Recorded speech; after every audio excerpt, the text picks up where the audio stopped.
कल हमने revolt of 1857 start किया था, जिसमें हमने ये देखा कि कुछ मिलिट्री रीजंस थे जिसकी वजह से कुछ लोग खिलाफ हो गए थे British rule, not British, English East India company के रूल के। ठीक है, तो 3 रीजंस हमने कल भी देखे थे। वन वॉज गन का एक इशू था, ठीक है, सैलरी का इशू था, डिस्क्रिमिनेशन काफ़ी ज़्यादा थी, एंड वी डिस्कस दैट इनको काफ़ी दूर भेजा जाता था काम करने के लिए for the sake of service to the English East India Company, लेकिन एक्स्ट्रा एलिवेंस नहीं मिलता था इनको। ठीक है, 4th रीजन बीइंग, एक ऑर्डर निकाला ब्रिटिश ने that was termed as enlistment order. Enlistment order क्या था? इस ऑर्डर के मुताबिक जब भी किसी सिपाही का कोई ऐसा ट्रांसफर ऑर्डर निकलता था उसको वहां जाना पड़ता था। यानी कि फिर से वही बात है जैसे दूर जगहों पे भेजा। फॉर एग्जाम्पल कल मैंने अफ्रीका दिखाया था आपको, साउथ ईस्ट एशिया दिखाया था, तो इन जगहों पे इनको भेजते थे। इससे बहुत नाराजगी एक तो पहली था, एक्स्ट्रा एलेवेंस मिलता ही नहीं था, और अब सिपाहीज को ये लगने लगा था कि ये शायद हमें इसलिए इन मुल्कों में भेज रहे हैं, ये हमसे क्रिश्चियनिटी एम्ब्रेस करवाना चाहते हैं, यानी कि हमारा धर्म भ्रष्ट करवाना चाहते हैं। और ये बिलीफ भी था उस टाइम पे हिंदू समाज में कि अगर हम ओशन को क्रॉस करते हैं तो हम अपने मजहब से बाहर चले जाते हैं। This was the belief of Indian Hindus almost, कि अगर हम ओशन को क्रॉस करेंगे, जैसे एक साइड से कौन सा ओशन था, क्लोज इट, एक साइड से कौन सा ओशन था, that we were having bay of Bengal, एक साइड से अरेबियन सी। तो अगर ये साउथ ईस्ट एशिया जाते थे तो ये बे ऑफ बंगाल क्रॉस करते थे, अगर अफ्रीका चले जाते थे तो ये कौन सा सी, अरेबियन सी क्रॉस करते थे। तो इनको लगता था अगर हम ये चीजें क्रॉस करते हैं, लार्ज वाटर बॉडीज, हमारा धर्म, हम अपने धर्म से बाहर जा रहे हैं। और ये सस्पेक्शियस भी थे कि शायद ब्रिटिशर्स हमसे क्रिश्चियनिटी एक्सेप्ट करवाना चाहते, एम्ब्रेस करवाना चाहते। ये भी एक रीजन बन गया कि वो खिलाफ चले गए किसके, ब्रिटिश अथॉरिटीज के। That is why they actually were ready to go for the revolt against British East India Company. So you write the 4th reason,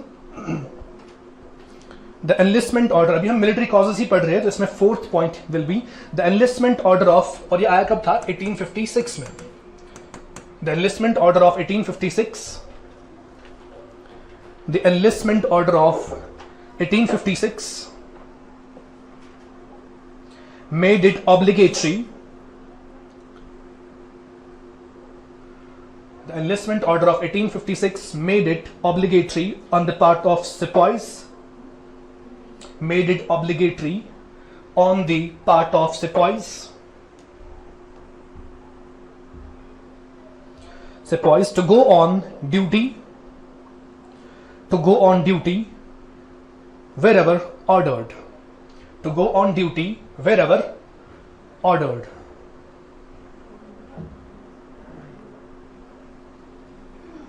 to go on duty wherever ordered. Sepoys started to, इसी में आप लिखेंगे sepoys started to suspect, sepoys started to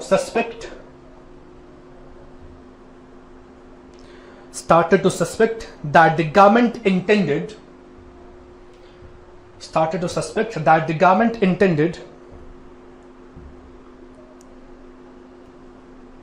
to force them, government intended to force them all to embrace Christianity, to force them all to embrace, EMBRACE, to embrace Christianity,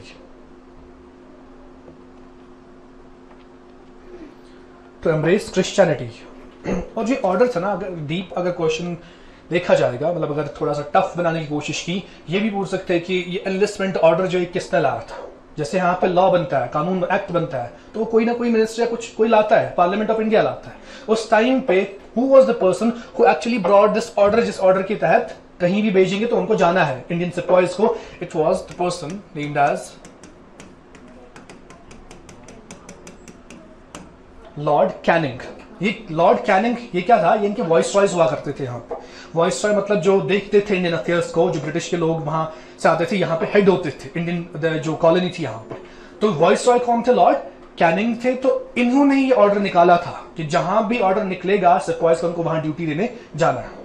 ठीक है, so you can write, कहीं पे भी खुद से लिख के रखो, this order was this given by Lord Canning. Lord Canning, I mention that order आया था ये वाला एनलिस्टमेंट ऑर्डर। इस ऑर्डर के तहत जहां भी ड्यूटी लगाई जाएगी इंडियन सिपाही को, उसको वहां जाना है। जो ये ऑर्डर है ना, ये किसने लाया था? ठीक है, it was by Lord Canning.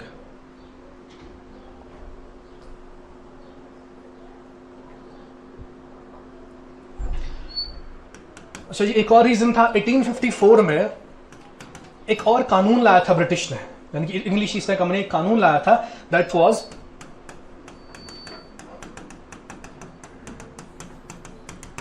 Post office act.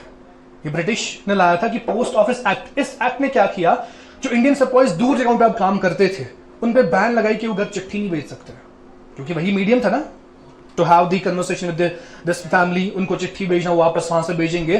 तो प्रिविलेज जो था, अब उस टाइम पे आर्मी को फ्री दिया जाता था, मतलब ना आप पोस्ट भेज सकते हो विदाउट एनी चार्ज। लेकिन इस टाइम पे हुआ क्या, जो फ्री पोस्टेज था आर्मी पे बैन नहीं लगा, फ्री पोस्टेज हटाया गया, यानी कि अब इनको पैसे देने पड़ते थे घर पोस्ट चिट्ठी भेजने के लिए।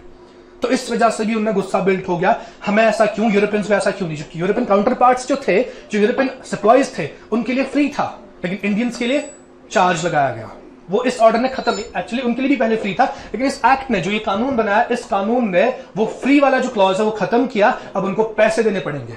तो इससे तो गुस्सा आएगा ही, क्योंकि डिस्क्रिमिनेशन है, आपके काउंटर पार्ट्स को they are given free postage but आपको नहीं मिल रहा है, तो आप में गुस्सा बिल्ड होना ही था against the British East India Company. तो next will write fifth. In 1854, the Post Office Act. In 1854, the Post Office Act. The Post Office Act was passed.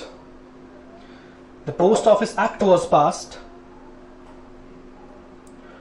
which withdrew the free postage. Which withdrew, withdrew, withdrew मतलब हटाया गया. Which withdrew the free postage privilege. The free postage privilege of sepoys.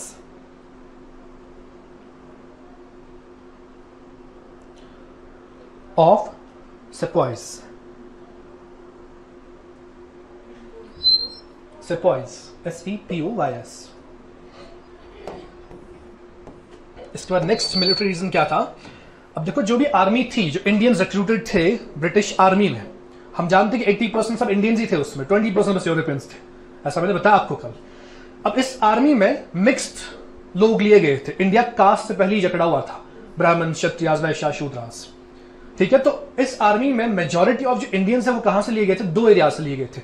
एक तो अवध से, अवध मतलब UP, और वहां तो आप जानते हो हिंदू का दैट मेजर वहीं पे है, ठीक है। और सेकेंड एरिया कौन सा था, नॉर्थ वेस्टर्न फ्रंटियर प्रोविंस, जो आजकल का पाकिस्तान है, ठीक है ना, पाकिस्तान एडजेसेंट एरियाज, उसे कहते थे नॉर्थ वेस्ट फ्रंटियर प्रोविंस उस टाइम पे। इन दो एरिया से मेजॉरिटी लोगों को लिया जाता, हिंदुस्तानियों को लिया जाता आर्मी में ब्रिटिश के थ्रू, ठीक है। तो यहां से जो लोग थे वो कौन थे, या तो थे हाई कास्ट ब्राह्मण्स, या तो होते थे राजपूत फैमिलीज के, राजपूत्स, ठीक है। और जो बाकी इंडियंस लिए जाते थे वो कौन थे, लो कास्ट, शूद्रास, अनटचेबल्स। तो इनको पसंद नहीं था उनके साथ इक्वालिटी शेयर करना, क्योंकि आर्मी का मेस एक ही होता है, वहां थोड़ी ऐसा होगा कि जो हिंदू राजपूत है उनके अलग मेस रखो, हाई कास्ट ब्राह्मण है उनके अलग मेस रखो, वहां एक ही साथ आपको उठना पड़ता है, बैठना, खाना, everything you have to do collectively. So they were not actually liking that they are being treated at par with the जो लोअर कास्ट के लोग थे। तो इनमें से अलग गुस्सा बिल्ड हो रहा था against the British East India company कि ऐसा क्यों कर रहे हैं ये हमें क्यों नहीं अलग प्रिविलेज देते हैं। तो ये भी एक रीजन था जिससे गुस्सा अंदर बढ़ता ही जा रहा था अगेंस्ट द कंपनी। तो next you right sixth, majority of the recruits of the army, majority of the recruits of the army were drawn from Awadh and northwestern frontier province, northwestern frontier province, from Awadh and northwestern frontier province, and most of them belonged to high caste Brahmins. Most of them belonged to high caste Brahmins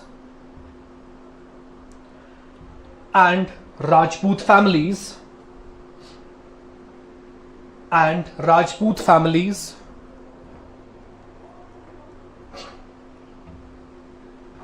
who did not like being treated,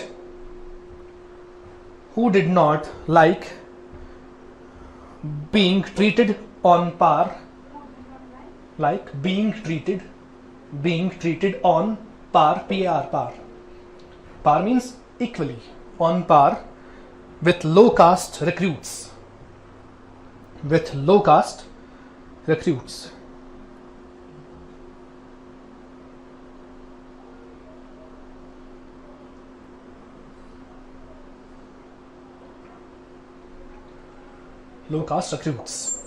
इसके बाद next reason क्या था, military reason.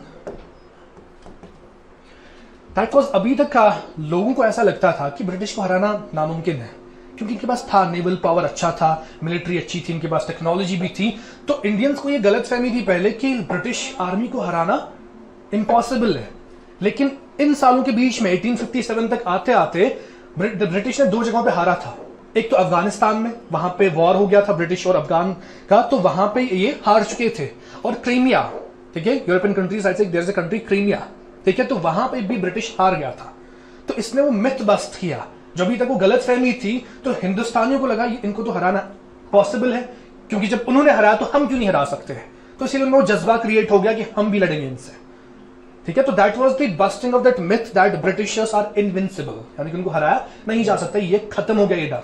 तो that was also the reason जिसने जोश भरा among the sepoys of that, जो Indian origin थे इनकी आर्मी में, तो वो तैयार हो गए to fight against the British, ठीक है। तो next will write British faced, 7 will write British faced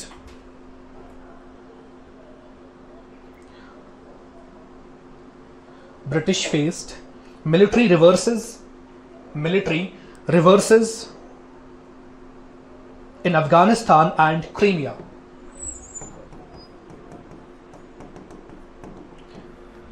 Afghanistan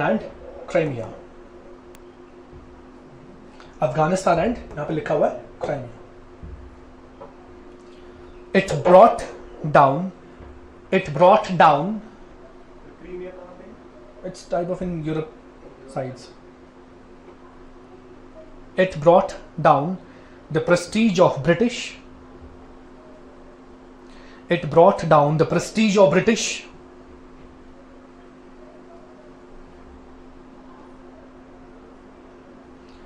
And generated a spirit of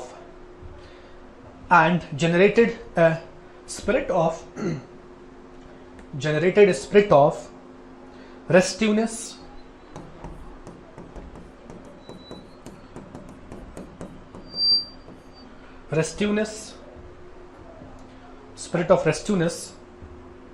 among the Indian sepoys,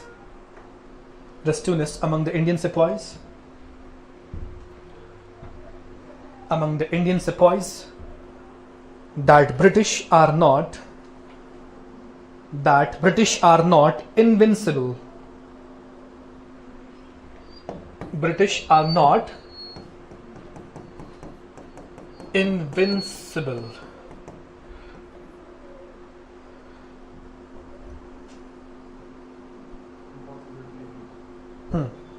invincible means that जहां पे इम्पॉसिबिलिटी हराने की होती। तो ये खत्म हो गया ये डर। अब उनको ये लगता था कि इनको आसान है हराना, जब 2 जगहों पे हरा तो हम भी हरा सकते हैं। तो ये सब क्या थे, 7 रीजंस क्या थे, मिलिट्री रीजंस, जिसकी वजह से लोग तैयार हो गए। सेपॉयज, नॉट लोग, अभी मैं बाकी लोगों की बात नहीं कर रहा हूं, मैं बस मिलिट्री की बात कर रहा हूं। वो लोग जो इन्हीं की आर्मी में सर्व कर रहे थे, वो तैयार हो गए to go against the British East India Company, ठीक है। जो नेक्स्ट कॉजेज होंगे वो होंगे इकोनॉमिक कॉजेज।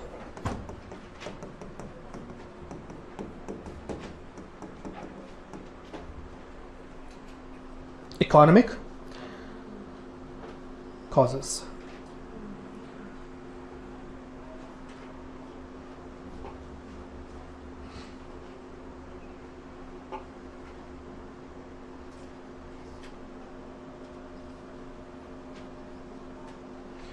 इकोनॉमिक कॉजेस में क्या है कि जो इनकी इकोनॉमिक पॉलिसीज थी, ब्रिटिश की पॉलिसीज क्या थी, ये यहां से बहुत पैसा ड्रेन कर रहे थे, बहुत पैसा ये खा रहे थे हिंदुस्तान का। किस फॉर्म में, आप देखो जब ब्रिटिश ने यहां कब्जा किया, सारी जमीन किन के अंडर आई, ब्रिटिश के अंडर। कल भी मैंने को मैप पे दिखाया था, द स्टेट्स, सक्सेसर स्टेट्स, जो रेबेलियस स्टेट्स थे, चाहे वो मराठास थे, अवध था, बंगाल था, एवरी स्टेट वाज देयर। तो इन सब स्टेट्स पे कब्जा किसका था अब? ब्रिटिश का, यानी कि जमीन भी किसकी है? ब्रिटिश की। तो सबसे टॉप पे कौन था? ब्रिटिश। लेकिन ब्रिटिश खुद नहीं काम करता था जमीनों पे, ठीक है, they used to have some people अपने अंडर, वो काम करेंगे। तो ब्रिटिश ने एक क्लास बनाया,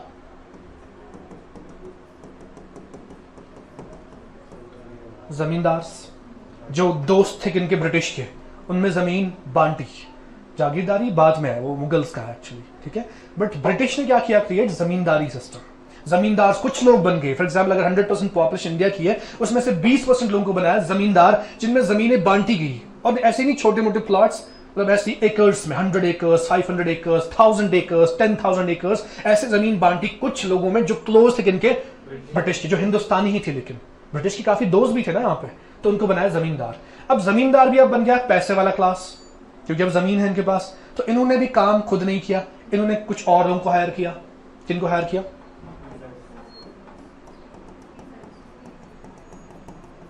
पेजेंट्स को। पेजेंट्स को ने जमीन, मान लो कि देयर इज वन जमींदार, he has 100 acres of land.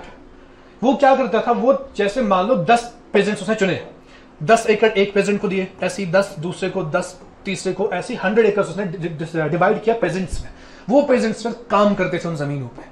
लेकिन ऐसा भी पॉसिबल नहीं था पेजेंट 10 एकड़ पे अकेले काम करता है। यहाँ तो 4-5 कनाल जमीन होते हैं, हम तो उसके लिए लेबर लगाते हैं। यहाँ पे कश्मीर में वही होता है ना, जिसके पास 5 कनाल जमीन है वहां लेबर होता है, ठीक है। तो एक पेजेंट के पास इट वॉज नॉट पॉसिबल अकेले काम करता, तो वो किनको लाता था?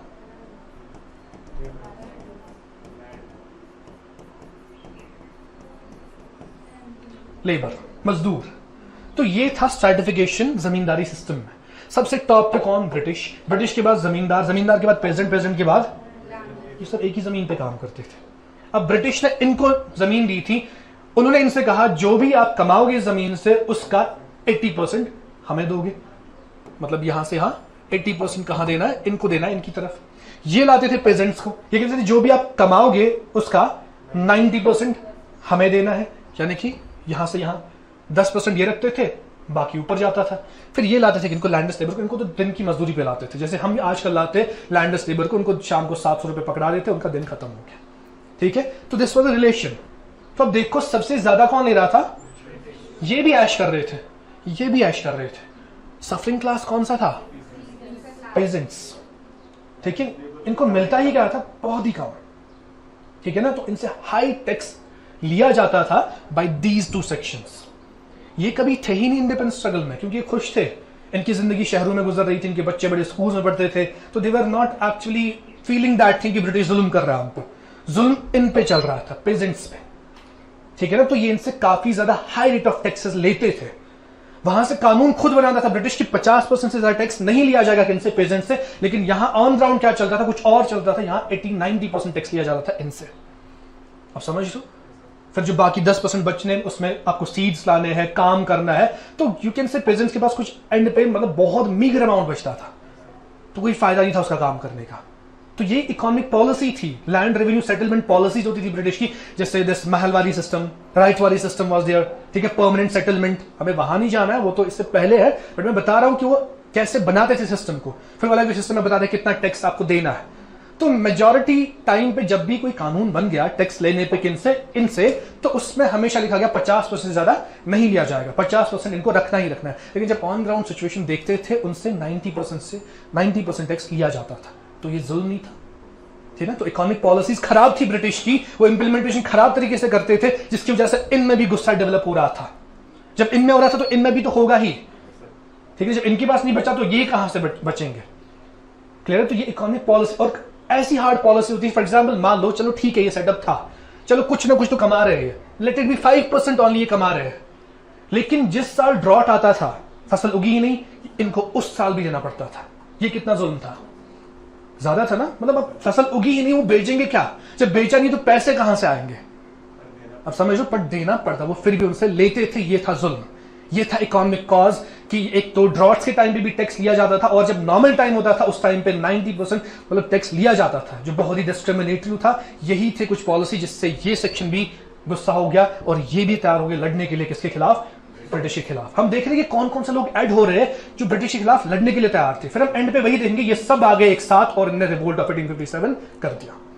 ठीक है, तो लिखिए इसमें पहला रीजन एक्सप्लॉयटेटिव इकोनॉमिक बैकग्राउंड में। फर्स्ट विल बी हेडिंग देंगे आप exploitative land revenue settlements.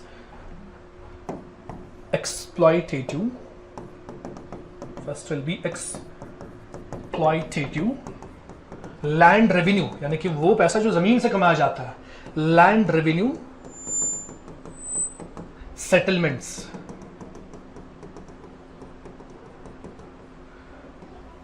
Land revenue settlement मतलब क्या है, जो सेटल पहले डिसाइड होता था कि इतना टैक्स लेंगे हम आपसे, तो वही सेटलमेंट्स। ये क्या था, एक्सप्लॉयटिव, जिसमें नुकसान किनका था, पेजेंट्स का, उनसे काफी पैसा लिया जाता था। ठीक है, तो इसमें आप लिखेंगे the various land revenue settlements, the various land revenue settlements. हाँ, इकोनॉमिक रीजंस में पहला है the various land revenue settlements introduced by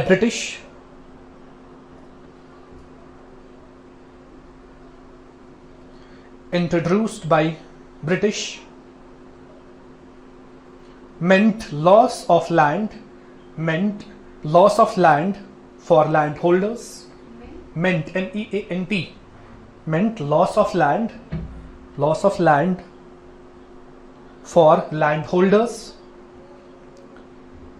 and heavy taxation for zamindars and cultivators, and heavy taxation for zamindars and cultivators. Zamindars and cultivators. और अगर कभी कोई fail होता tax देने में, कोई पेजेंट वो नहीं दे पाया टैक्स, नहीं था उसके पास पैसा, तो उससे उसके साथ क्या होता, उसके साथ जमीन छीनी जाती थी उसकी, वहीं पे उसका एंड हो जाता था। मतलब फिर वो ऑलमोस्ट डेथ तक ही पहुंचता था, क्योंकि उसके पास जमीन थी वो भी छीनी गई on the failure of payment of tax. ठीक है, तो नेक्स्ट आप इसी में लिखेंगे the assessments under all the revenue settlements या revenue systems, assessments under all the revenue systems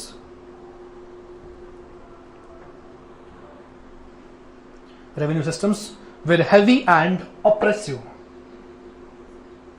The assessments under all the revenue systems were heavy and oppressive. OPPRESIVE, oppressive.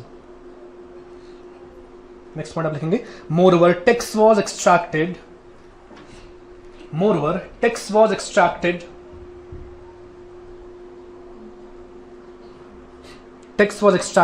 even when the crop was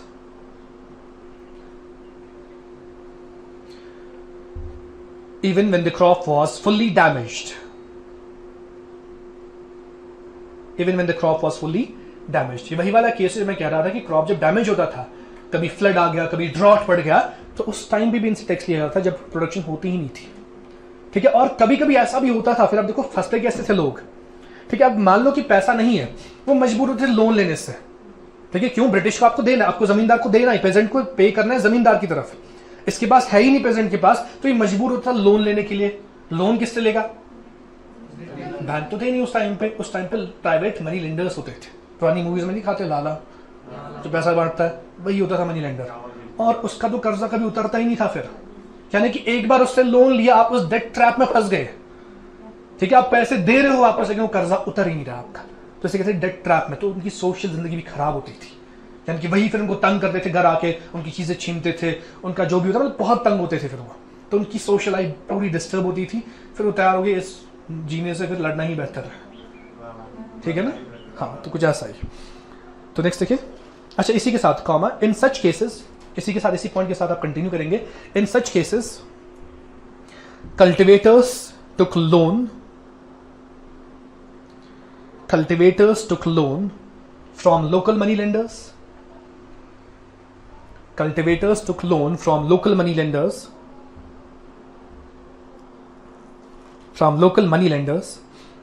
who charged them very high interest rates. who charged them very high interest rates.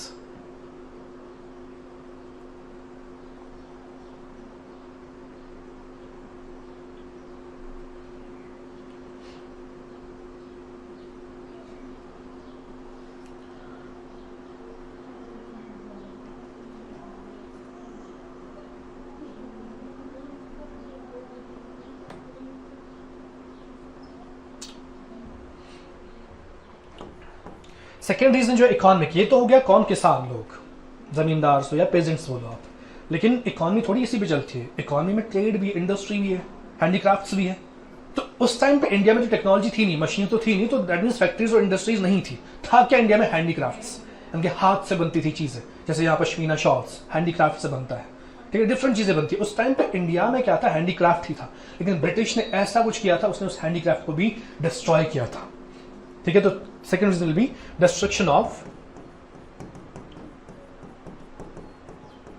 destruction of Indian trade and handicrafts.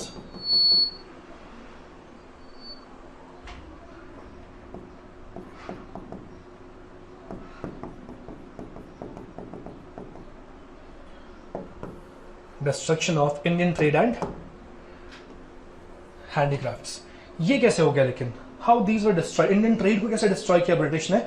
अब देखो, जो इनकी company के servants होते थे, यानी कि जो वहां से काम करने आते थे ब्रिटिश की कंपनी में, इनका क्या होता था, इनको पर्सनल ट्रेड करने की इजाजत होती थी, ठीक है, और वो भी ड्यूटी फ्री, यानी कि टैक्स नहीं देना पड़ता था।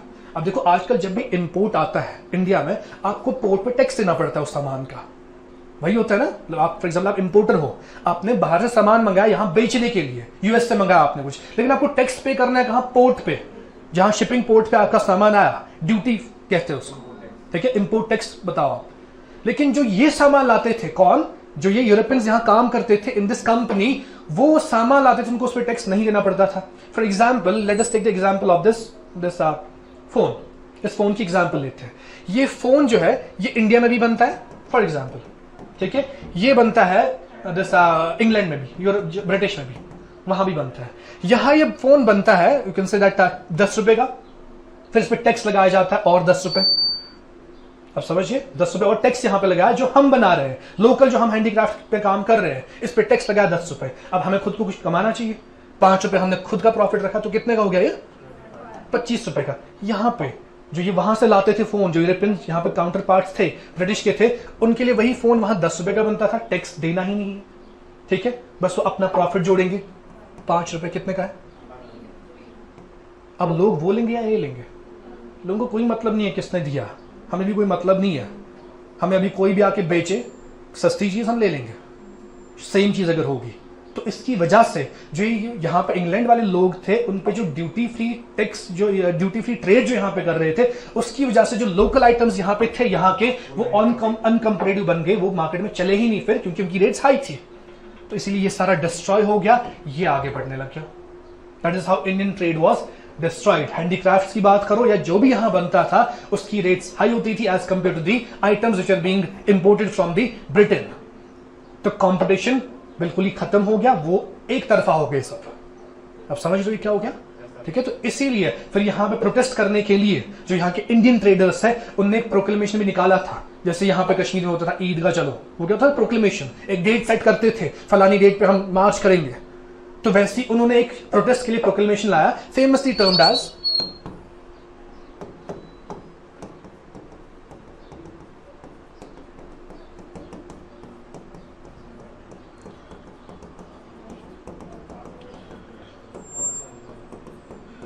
ऑफ 1857। ये प्रोक्लेमेशन सिर्फ किस लिए था, जो डिक्लाइन हो रहा था इंडियन ट्रेड, इंडियन इंडस्ट्री जो डिक्लाइन हो रही थी, उस वजह से इन्होंने प्रोक्लेमेशन निकाला था कि हम इसको रिवाइव करना है, ठीक है ना। लिखिए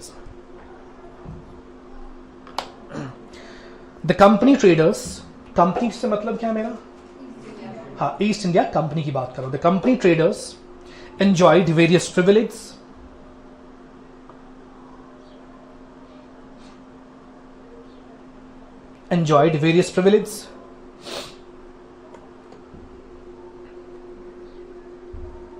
such as duty free trade privileges privilege such as duty free trade,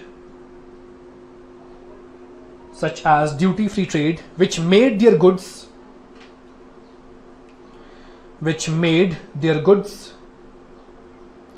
comparatively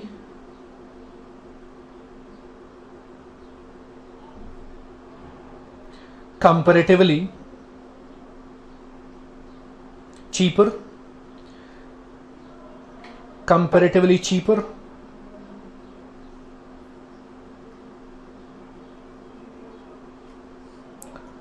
than those of Indian traders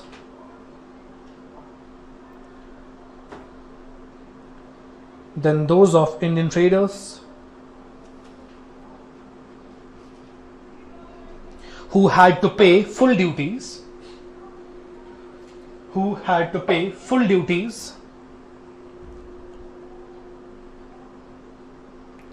and which made their goods uncompetitive.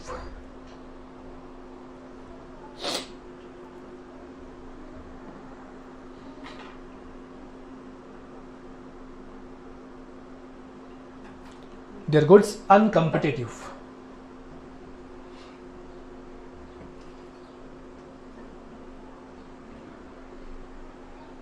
The bad, next लिखिए, the bad situation of the Indian traders. Second मतलब हाँ, destruction of Indian trade उसी में है. Next point आप लिखेंगे, the bad situation of Indian traders is reflected in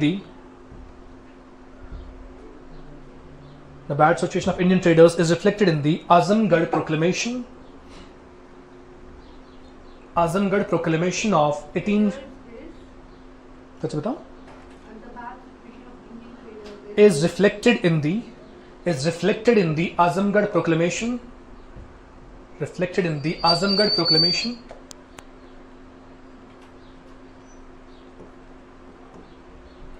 Proclamation of 1857. Azamgarh proclamation of 1857. तो इसी के बारे में लिखेंगे आप. आजमगढ़ प्रोक्लेमेशन क्या था? इट वॉज, एक एक्स्ट्रा पॉइंट होगा आपके लिए, it was related to the, मैं इसकी बात कर रहा हूं, इस प्रोक्लेमेशन की बात कर रहा हूं. It was related to the decline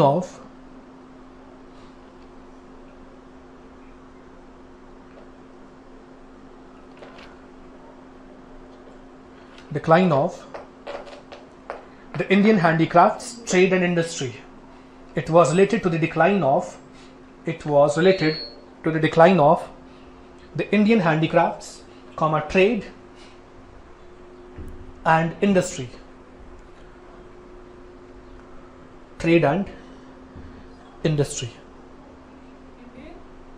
Indian handicrafts, trade and industry.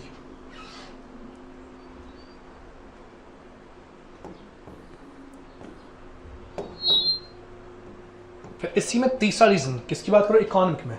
ठीक है, दैट वाज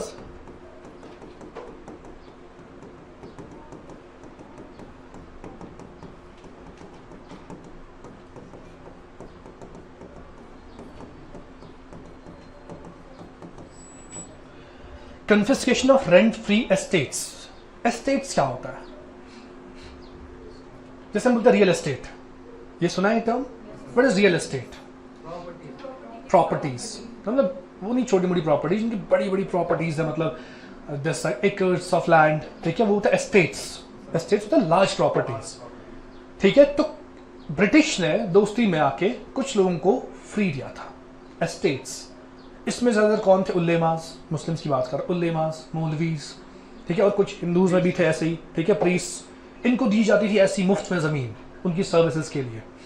समझ लो, तो वो क्या था? Rent free. और उसको रेंट भी नहीं देना पड़ता था उस पर. जैसे जमींदार चुनता था प्रेजेंट को, उसको जमीन देता था, लेकिन प्रेजेंट को रेंट देना पड़ता था. किसको? जमींदार को. कुछ लोग ऐसे थे जिनको फ्री में मिला था, उसे कहते हैं रेंट फ्री एस्टेट. काफी हैवी प्रॉपर्टीज, तो उनसे उनको छीन लिया गया. उसे कहते हैं कन्फिस्केशन. क्या होता है? छीनना. तो वही ब्रिटिश ने किया, confiscation of rent free estates. अब जिनसे जमीन छीनी गई वो तो गुस्सा होंगी. यहां कश्मीर में वो एक्स्ट्रा जमीन थोड़ी सी होती है, उसको छीना गया पिछले 3 साल. कितना गुस्सा हो गए लोग, देख ना, जो गवर्नमेंट लैंड थी. तो सोचो, जिनके पास 100 एकड़ थे, उनसे जमीन छीनी जाएगी तो वो कितना गुस्सा हो जाएंगे. तो वही हो गया। इनफैक्ट ब्रिटिश ने एक कमीशन बनाया था, that commission actually is the one of the famous commission of the modern India, named as Inam commission. Inam commission, इनको काम दिया गया आप इनको लोकेट करो किसके पास ये रेंट फ्री एस्टेट है। इनने वो काम करके दिया और 21,000 रेंट फ्री एस्टेट्स इनने रिपोर्ट में लिखी कि 21,000 रेंट फ्री एस्टेट्स बांटी गई है, सबसे वापस लिया गया 21,000, यानी कि 21,000 लोगों से जमीन वापस ली गई। तो वो तो गुस्सा होने ही थे, तो वो भी ज्वाइन करेंगे रिवोल्ट ऑफ 1857। तो एक और रीजन ये बन गया that was confiscation of rent free estates. लिखो इसमें in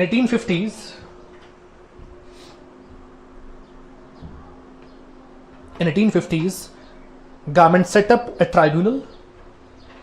जब मैं गवर्नमेंट बोल रहा हूं ये किसको मैं बता रहा हूं, गवर्नमेंट, हाँ ब्रिटिश, मतलब ईस्ट इंडिया कंपनी रेगुलेट कर रहा था गवर्नमेंट, उनकी गवर्नमेंट, ब्रिटिश गवर्नमेंट।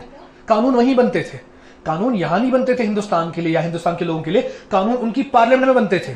फिर वो इंप्लीमेंट कौन यहां पे करता था, British East India company. When I am saying government that means British government कर रही थी, ठीक है ना। तो राइट इन 1850s गवर्नमेंट सेट अप ए ट्राइब्यूनल। ट्राइब्यूनल क्या होता है, कभी आपने सुना है what is tribunal? Have you ever heard about this term, what is tribunal? Yes किसने बोला,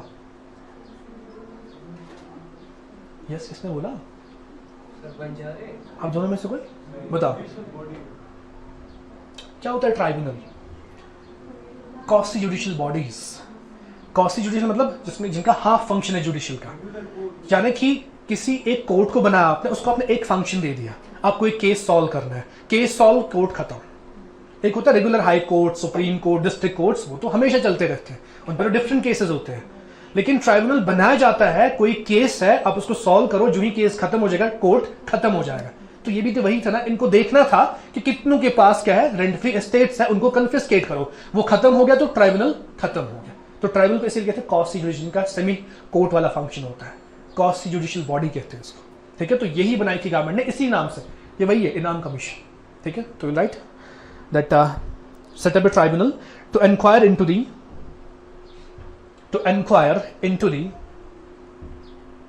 title deeds, title deeds समझ गया? What is this title deed? Title deed क्या होता है? लड़कों से पूछ रहा हूँ मैं, इनको तो ज्यादा पता नहीं होगा, बट आपसे पूछ रहा हूँ मैं। आप जब जमीन खरीदते हो तो डीड मिलती है ना आपको, एक कोर्ट का कागज मिलता है जमीन आपकी, उसे कहते हैं डीड, टाइटल, उस पर आपका टाइटल होता है, ये आपकी जमीन है। आप कैसे कल को प्रूव करते हो हमारी जमीन? कागज दिखा दो ना, उसे कहते हैं टाइटल डीड। जैसे फॉर एग्जाम्पल आपको रेंट पे कुछ शॉप लेनी है, आप एग्रीमेंट बनाते हो जिसकी शॉप है वो, उसे कहते हैं रेंट डीड। रेंट डीड तो सुना होगा ना सबने, यानी कि उस पर एग्रीमेंट लिखा होता है कि 5 साल तक मैं आप शॉप ले रहा हूँ, ये मुझे दे रहा है, इतनी किराया है इस पे हर महीने, तो उसे कहते हैं रेंट डीड, यानी कि इस पे प्रूफ होता है कि आपने शॉप रेंट पे ली है। ऐसी जमीन जब आप खरीदते हो तब भी डीड मिलती है आपको, सेल डीड, ठीक है, हाँ वही लीगल डॉक्यूमेंट्स। तो ये पहले मिली थी इनको, मौलवीज को, उलेमास को, प्रीस्ट को, तो उसी के बारे में इंक्वायर करना था। जो ये टाइटल डीड्स मिले थे लोगों को रेंट फ्री एस्टेट्स के लिए, उसी पे इंक्वायर करना था। तो कंटिन्यू करेंगे आप, into the title deeds of the estates, into the title deeds of the estates, title deeds of the estates of those, title deeds, DEEDS, title deeds of the estates of those who had been granted rent free estates.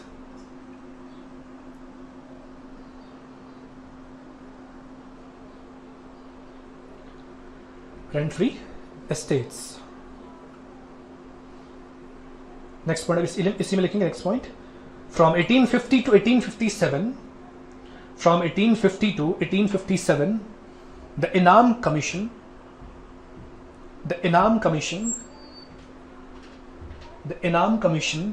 pronounced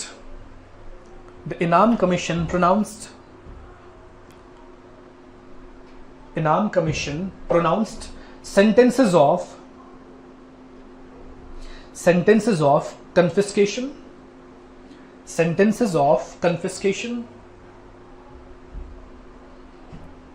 sentences of confiscation of 21,000 rent-free estates. 21,000 rent-free estates, यानी कि इन 7 सालों में इन्होंने 21,000 case सुने थे जहां पे इन्होंने उनसे जमीन वापस ली थी जिनको मिली थी। और सबसे मेन कंटेंडर्स कौन थे? उलेमास एंड मौलवीज, इस्लामिक जो स्कॉलर्स थे, उनको ज्यादा मिली थी ये रेंट फ्री एस्टेट्स। ठीक है, ब्रिटिश बहुत चालाकी से खेलता था। अगर हिंदूज के साथ कुछ और पॉलिसी चल रही तो मुस्लिम्स के साथ कुछ और पॉलिसी, यानी कि देखो मुस्लिम्स को जमीन आपने फ्री में दे दी तो वो भी आपके हाथ में। ठीक है, लेकिन धीरे धीरे वो फिर ये सब चीजें करते थे। जब उनसे वापस लिया तो वो भी नाराज हो गए। वो हमें अब आगे देखेगा रिवोल्ट ऑफ 1857 में, जब एक्चुअल रिवोल्ट हो गया, कहां से कौन सा मुस्लिम लड़ रहा था और उसका रीजन क्या था। ठीक है ना, सो दिस हाँ नेक्स्ट लिखिए, नेक्स्ट पॉइंट इसमें the ones to suffer most, इसी में लिखेंगे आप next point, the ones to suffer most. जी क्या हुआ, लिखो next point, the ones to suffer most, ones, हाँ ONES, not ONC, the ones to suffer most were Maulvis,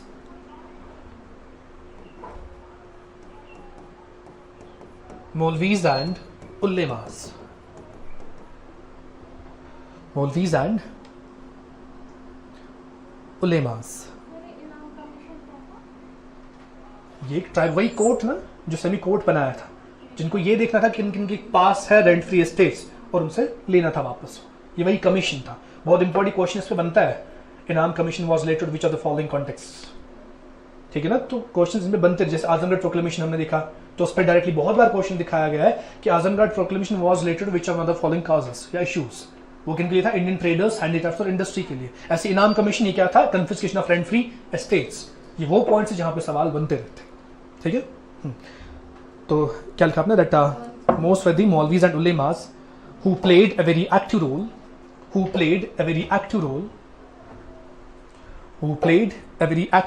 in the revolt of 1857. Who played a very active role in the revolt of 1857.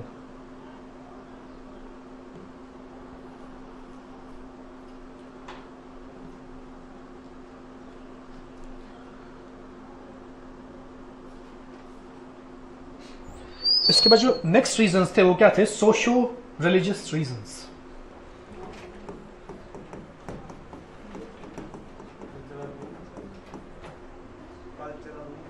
वो इसी में आएगा ना, society के साथ culture जुड़ा हुआ, और कल्चर आपका मजहब से जुड़ा हुआ। ठीक है ना, what ever you do that is culture. और आप किस हिसाब से करते हो सब कुछ? अपने मजहब पे चलने की कोशिश करते, या तो समाज पे या मजहब पे चलते हो, तो वही कल्चर है आपका। सोशो रिलीजियस रीजंस किसके लिए है ये? For the revolt of 1857। मतलब क्यों हो गया, क्या वजूहात थे उस रिवोल्ट के लिए। ठीक है, अभी हमने रिवोल्ट नहीं पढ़ा कि रिवोल्ट कहां से कैसे शुरू हो गया, फिर कौन कौन थे इसमें, वो हम सब आगे पढ़ने वाले हैं। फिलहाल हम बस रीजंस देख रहे हैं। ठीक है ना, सो अब रीजंस क्या थे? Socio religious. ब्रिटिश ने शुरू किया था इंटरफेयर करना इंडियन ट्रेडिशंस और कस्टम्स में, बहुत ज्यादा हेविली वो इंटरफेयर कर रहे थे। और इसमें कुछ हिंदुस्तानी भी थे, जैसे काफी सारे सोशो रिलीजियस रिफॉर्मर्स थे। Raja Ram Mohan Roy was there in India. ठीक है, तो ऐसी जैसे रामकृष्ण मिशन, ठीक है, स्वामी विवेकानंद, दयानंद सरस्वती, ये कुछ फेमस नाम है हिंदुस्तान के जो चाहते थे यहां बदलाव लाना हिंदुस्तान में। तो उनके साथ मिलकर ब्रिटिश फिर कानून लाता था उन पे। जैसे कानून इंडिया में एक प्रैक्टिस चलती थी सती प्रथा। क्या होता है सती प्रथा? कभी सुना आपने? नेवर? आपने सुना? तो चुप ही रहो।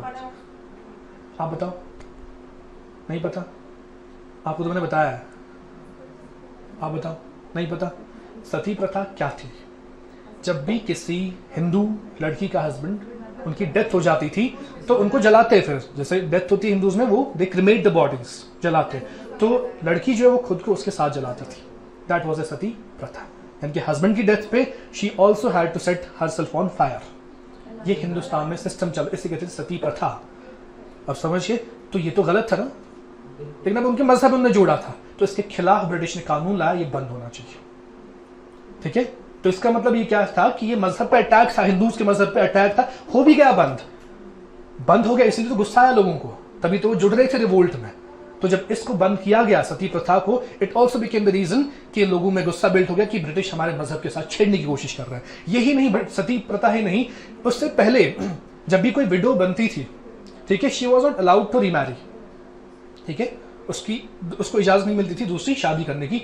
ये भी खत्म किया इन्होंने, ये सिस्टम लाया कि अ विडो कैन रीमैरी, जिसे हम कहते हैं विडो रीमैरिज एक्ट। ये भी किसने लाया? ब्रिटिश ने। तो ये तो फिर से मजहब के साथ छेड़खानी थी, था या नहीं? तो ऐसे ही शादी की एज, जैसे हम मुस्लिम्स थे, हमारे मजहब में एक लड़की 12 साल के बाद शादी कर सकती है, और होता भी था पहले ऐसे, after 12 women this girls will be this being married of. लेकिन ब्रिटिश जब आया उसने इस लॉ को चेंज किया, इस कानून को ही चेंज किया, उन्होंने मैरिज एज को बढ़ाया। तो ये तो मुस्लिम्स की मजहब पर अटैक था, तो मुस्लिम्स भी गुस्सा हो रहे थे इससे, तो ऐसे ही इंटरफेयर कर रहे थे समाज में और मजहब में, जिसकी वजह से क्या हो रहा था, लोगों में गुस्सा बिल्ड हो रहा था and they were getting ready for revolt of 1857। ठीक है, सब इसमें लिखेंगे। The British policy of social reform, the British policy of social, देखो ब्रिटिश क्या बोल रहा था, हम सोशल रिफॉर्म्स ला रहे हैं, हम बदलाव ला रहे हैं समाज में, कुछ अच्छी चीजें लगाना चाहते हैं समाज में। लेकिन हिंदुस्तानी, चाहे वो हिंदू थे या मुसलमान थे, वो इनको समझते थे अटैक करते हैं हमारे मजहब पे। ठीक है, तो लिखेंगे आप the British policy of social reforms was identified as intervention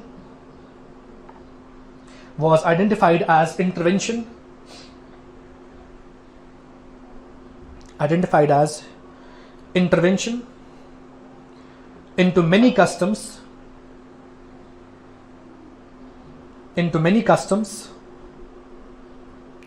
and religious practices of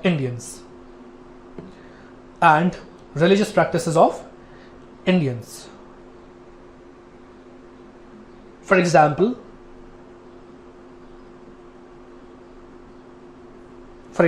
they abolished sati. S-A-T-I. They abolished sati, introduced resolution regarding widow remarriage.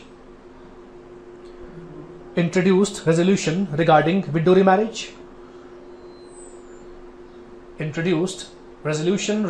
widow remarriage. And raising the age of marriage.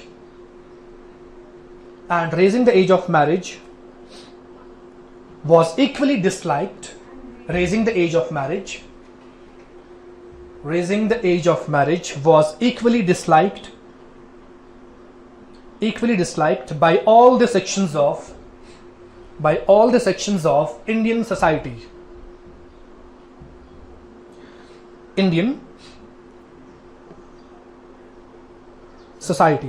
Raising the age of marriage was equally disliked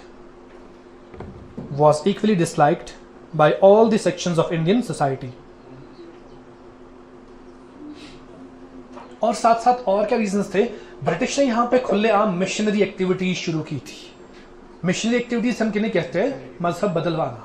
जैसे Christian missions होते थे, वो आते थे लोगों के पास, उनको बताते थे क्रिश्चियनिटी क्या है, इसमें आप इक्वलिटी फील करोगे, you will feel that respected, different चीजें उनको वो मतलब टाइप ऑफ अपने मजहब की तरफ खींच रहे थे।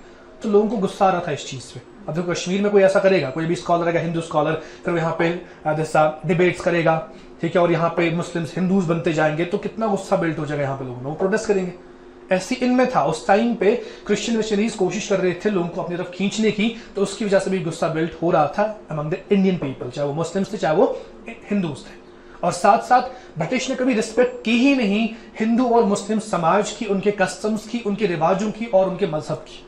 वो हमेशा कहते थे ये जो भी चीजें अप्लाई करते हैं समाज पे, वो काफी जुल्म वाली होती है, और ये सब जो है, ये सब समाज भी जो अप्लाई हो रहा है among the Hindus and Muslims, ये सब खराब प्रैक्टिसेस है, मतलब कि रिस्पेक्ट नहीं करते थे customs of Hindus and Muslims. तो इससे भी गुस्सा बिल्ड हो रहा था among the different sections of Indian society. ठीक है, तो नेक्स्ट लिखेंगे आप, moreover the missionary activities,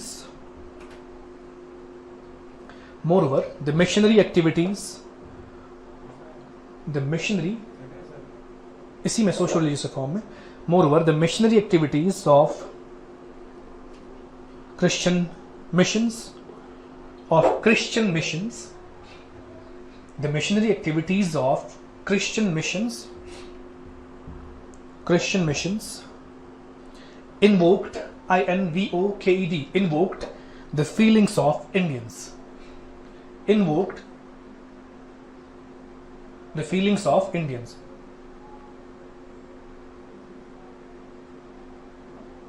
invoked the feelings of Indians. Next, okay, they also openly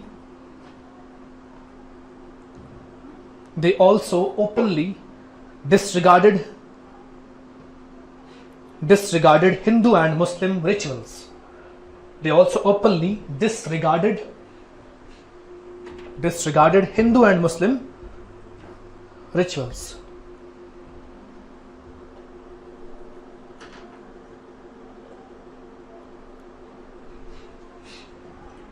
अब एक और चीज थी जो रिलीजियस दिस कॉज था, वो क्या था, 1850 में इन्होंने एक और कानून बनाया था ब्रिटिश ने, that was religious disability act. इसमें एक फीचर ये था कि पहले देखो क्या होता था, जो हिंदू लड़कियां होती थी अगर वो किसी और मजहब में शादी करती थी तो उनको प्रॉपर्टी नहीं मिलती थी, फिर जिनकी हक की प्रॉपर्टी थी वो नहीं ले पाते थे. ब्रिटिश ने इसको चेंज कर दिया, कहा जो जहां शादी करना चाहता है तो प्रॉपर्टी तो बराबर मिलेगी. तो अब वो खतरा खत्म हो गया. तो इंडियंस को लगा कि ये हमें कन्वर्ट करना चाहते हैं किस्म क्रिश्चियनिटी में, इसीलिए सब जो हमारे ये रोकने की चीजें इनको खत्म करना चाहते हैं. तो वही था रिलीजियस डिसेबिलिटी एक्ट. तो उसके बाद कोई डर रहा ही नहीं किसी हिंदू लड़की को कि वो अगर किसी क्रिश्चियन से भी शादी करती है तो उसको तो अपनी प्रॉपर्टी मिलेगी जो अपने फादर के हिस्से की है. ठीक है, तो that was this act. This act introduction, ठीक है, it also invoked the feelings of revolt among the Indian masses. Clear है? तो आप लिखेंगे next. In 1850, introduction of Religious Disability Act,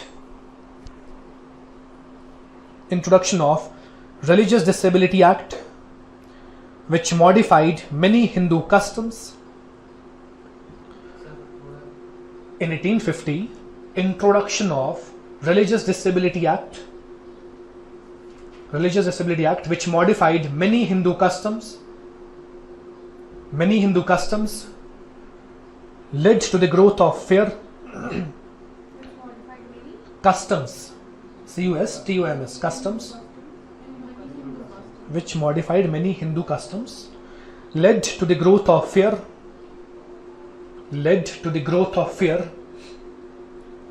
F-E-A-R, fear, that Britishers are trying to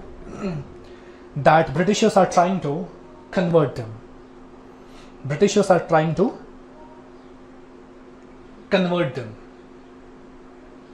ठीक है, ये सब थे कौन से रीजंस? Socio religious reasons. आज मैं यहीं पे रोक रहा हूं. कल हम लास्ट रीजन जो है इसके पॉलिटिकल रीजंस वो डिस्कस करेंगे. उसके बाद हम कोर्स ऑफ रिवोल्ट देखेंगे, शुरू कहां से और कैसे रिवोल्ट आगे बढ़ता है और फिर एंड कैसे हो गया रिवोल्ट. ठीक है, थैंक यू फॉर टुडे.